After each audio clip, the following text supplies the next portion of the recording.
you must understand that the tariffs imposed by the United States of America are negatively going to affect our economy. And you can't, for national interest, say no, undo BE and all of that in order to appease the United States of America, because among others, this is what the US want from us, that we must do away with certain policies, which for us, in terms of transformation, it's not going to be possible. You know, during the period of struggle, the United States of America, even under Reagan, characterized the ANC as a terrorist organization. Oliver Tambo went to meet the President of the United States schools, and this ambassador of the United States, who's been sent to our country now, was one of the right-wing proponents of that resolution, of banning the ANC, and that we should be regarded as a terrorist organization. And our president then, Oliver Tambo, went in the United States of America to clarify that we're not a terrorist organization. Now we are in the democratic dispensation. The President of the United States of America, we go to see him through the President of a democratically elected South Africa. We sit with him, he plays videos for us there. And then videos, and then says on the basis of those videos, the whole of our nation must be punished. He's not coming to the G20, and then that is it. Despite the fact that facts say something different. In the delegation, you've got prominent business people from South Africa who say that this thing you are talking about is not the way it's unfolding in the country, and all of that. But they are not retreating. They are intensifying. So it's to basically coerce us to do things that are anti-transformation. It's not possible. If it means we're going to suffer through sanctions as leaders of the ANC, let it be. We'll never beg imperialists to subvert our democracy, to subvert our sovereignty.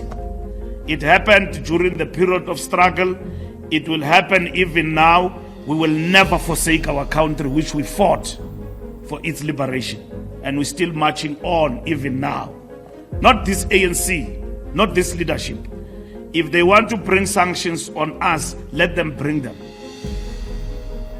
But this country, South Africa, all its citizens know that it is a democratic country, it's a liberated country, and we are still transforming this country in order to achieve equity. What do you call it when the world's most powerful nation punishes a country? Not for war, not for breaking international law, but for daring to control its own destiny. It's nothing more than oppression on the part of a country which feels it's untouchable. On one side is South Africa, a nation still healing from the deep scars of apartheid, now boldly attempting to restructure its economy and reclaim what was historically denied to its people. On the other side is the United States, imposing one of the harshest economic strikes in recent memory, 30% tariffs on South African goods, effective immediately. However, it would seem that South Africa has refused to beg or bow down to the US, and it's choosing its own destiny. But what exactly is South Africa doing to mitigate the impact of the US sanctions? Let's find out. On August 7, 2025, South Africa and many other African countries, including Nigeria, Kenya, and Lesotho, woke up to shocking news. The US had hit each of these nations with a trade tariff. Now, it can't really be said that it came as a shock because right from when he entered office, Trump had consistently threatened to hit other nations like China, Russia, and Canada, including African countries, with tariffs. According to Trump, slapping tariffs on the whole world is part of his grand plan to make America great again. Speaking at an event in April, Trump stated that the U.S. had been taken advantage of by cheaters and had been pillaged by foreigners. Our taxpayers have been ripped off for more than 50 years, but it is not going to happen anymore, he said. And then he proceeded to unveil a list of 100 countries that have been hit by the U.S. tariffs, 51 of which were African countries. At the time, the U.S. president argued that slapping these nations with tariffs would bring industry and jobs back to the United States by fighting against what he claims are unfair duties imposed by others on U.S. goods. His administration has slapped a 10% baseline tariff on imports from every country, even those that impose lower tariffs on U.S. products. For countries that the administration accuses of actively blocking U.S. goods, the penalties go even further, with steeper retaliatory tariffs. Mostly countries hit with the highest tariffs are those with whom the U.S. has the largest trade deficits. Now, we can't really fault the U.S. president for hitting countries with tariffs. After all, the U.S. is a sovereign country that can do whatever it likes to protect its interest. But where there is a problem is where the U.S. interest collides with the sovereignty of other countries. You see, the only issue the U.S. has with every other country on Trump's tariff list is normal trade disputes, except South Africa. For South Africa, the issue goes beyond mere trade dispute, and that is why Trump hit South Africa with a 30% tariff, the highest in Africa. This clearly reflects that the issue is deeper, and we all know why. It stems from the deep-seated desire of the U.S. to meddle and interfere in the affairs of other countries. Back when Trump and the world's richest man, Elon Musk, were still good friends, Elon, who never liked South Africa's ruling party ANC, managed to convince Trump that the ANC was implementing policies that unfairly targeted white South Africans. Without taking out time to do proper research, Trump immediately believed and came out publicly to make damning. In a message published on his Truth Social platform, U.S. President Trump stated, "South Africa is confiscating land and treating certain classes of people very badly. It is a bad situation that the radical left media doesn't want to so much as mention. A massive human rights violation at a minimum is happening for all to see."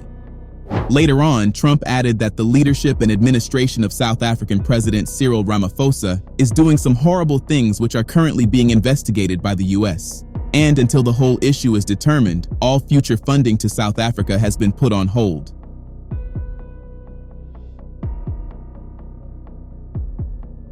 Trump's statement was in response to the newly approved South African land reform. According to the ANC, the land reform bill is an attempt to correct historical injustice that put private ownership of more than 75% of South African land in the hands of the white minority. The bill is supposed to make it easy for the state to expropriate land in the public interest to address racial disparities in land ownership after apartheid ended in 1994. However, rather than embrace a law that would correct decades of injustice against black South Africans, Elon Musk and his band of white South Africans decided to create a wrong narrative which Trump embraced. They claimed that the ANC government was stealing their lands and even committing white genocide. All of these were lies, of course, and nothing of such ever happened in South Africa. But Trump took it and decided to run with it. He immediately began to punish South Africa by suspending aid. Now, South Africa is a sovereign country, which means that it has the right to promote policies in the interest of its country. And South Africa has never meddled in the affairs of the U.S. So why did Trump decide to meddle in South Africa's affairs even when it became obvious that Elon's genocide claims against the ANC government was wrong? Well, the reason is because before all this happened, South Africa had already stepped on the toes of the U.S. We all remember how South Africa single-handedly stood against the U.S. support for Israel. With boldness and courage, South Africa took Israel, a strong ally of the U.S., to the International Court of Justice and accused Israel of committing genocide. South Africa won, but the U.S. was pissed that South Africa has the audacity to accuse its ally of genocide. Given the fact that the U.S. is supporting Israel, South Africa's genocide accusations also indirectly extended to the U.S. And as a world power, the U.S. don't want to lose its so-called democratic ideals by being associated with genocide claims. So since then, the US have been looking for ways to punish South Africa and demand that South Africa drop the genocide claims. However, South Africa has stubbornly refused, insisting on maintaining its stance. If you add this to the fact that South Africa has built strong ties with Russia and BRICS, it's easy to see why the US decided to punish South Africa with a 30% tariff. So, it can be said that Musk's genocide claims against South Africa was just an opportunity that the US seized to punish South Africa. As we earlier stated, South Africa has the highest percentage of tariffs amongst other African countries. And given the fact that the US is its biggest trading partner, there is no doubt that South Africa will feel the effect. Now, caught in the middle are millions of ordinary South Africans, workers, families, and small businesses reliant on the US market. The 30% tariff is sure to affect them.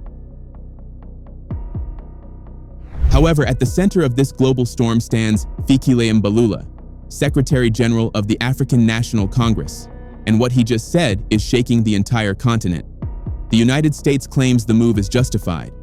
It accuses South Africa of supporting dangerous internal policies. And more controversially, President Donald Trump has even gone as far as accusing the South African government of genocide. Genocide. That word alone triggered alarm bells across the globe. But to South African leadership, especially within the ANC, these accusations are not just wrong. They are deliberate and strategic, a calculated attempt to force the country to change course, to surrender its economic autonomy. But Mbalula had a different answer. In a packed press conference held in Johannesburg, flanked by party members and journalists, Fikile Mbalula didn't flinch. He addressed the world with conviction, saying, "These tariffs will hurt our economy, but we will never beg imperialists to subvert our democracy." And then he added, "If they want to bring sanctions on us, let them bring them." This wasn't just a statement, it was a declaration, one that echoes across generations of African resistance. Mbalula wasn't only speaking to Americans, he was speaking to the world, to any nation that dares to dictate the terms of sovereignty to an African people. So what is this transformation that South Africa is pursuing? And why does it scare global powers? It all centers on economic justice. For years, South Africa has been working to correct the gross economic disparities left by apartheid. Through land redistribution, equity reforms, and efforts to increase Black ownership in business and industry, the ANC has been trying to rebalance the scales. In the eyes of Western critics, these efforts are labeled as radical or dangerous. But for the millions who've been left out of South Africa's economy for generations, it's not radical, it's overdue. Mbalula emphasized that the transformation is non-negotiable. They want us to do away with certain policies. But for us, in terms of transformation, that's not going to be possible. Because for the ANC, transformation is not a political campaign. It's a moral obligation.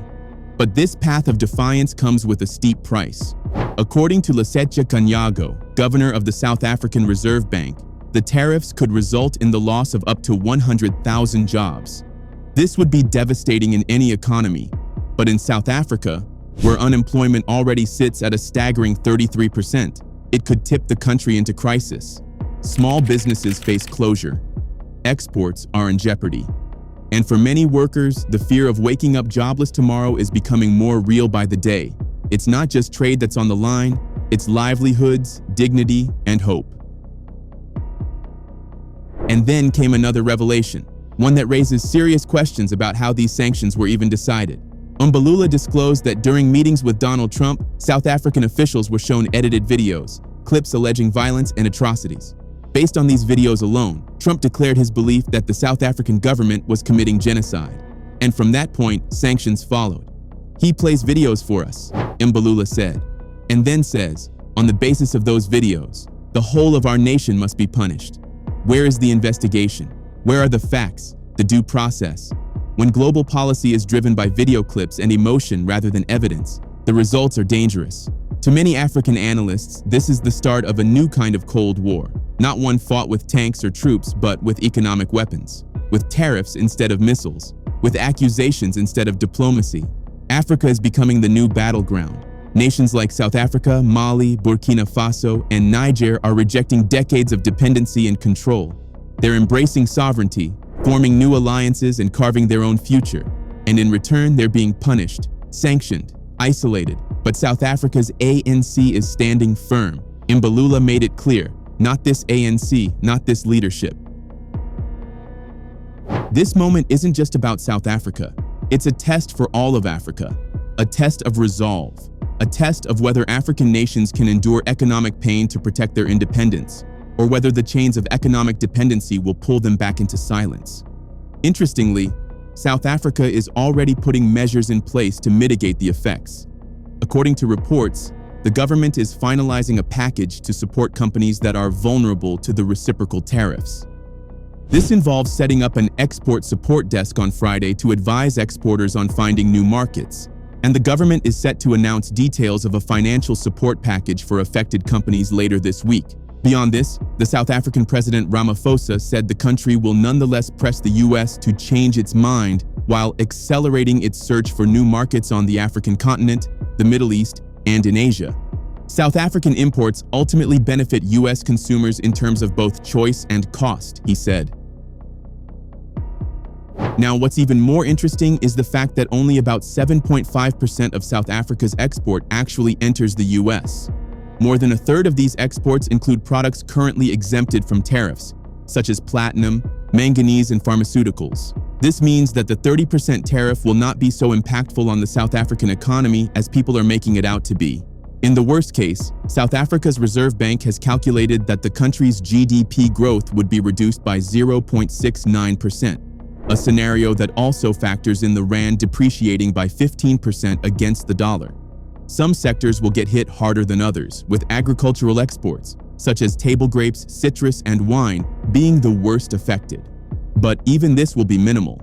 Wandile Sihlobo, the chief economist of the Agricultural Business Chamber of South Africa, told the FT that the impact on the agricultural sector as a whole may not be as significant as many have feared.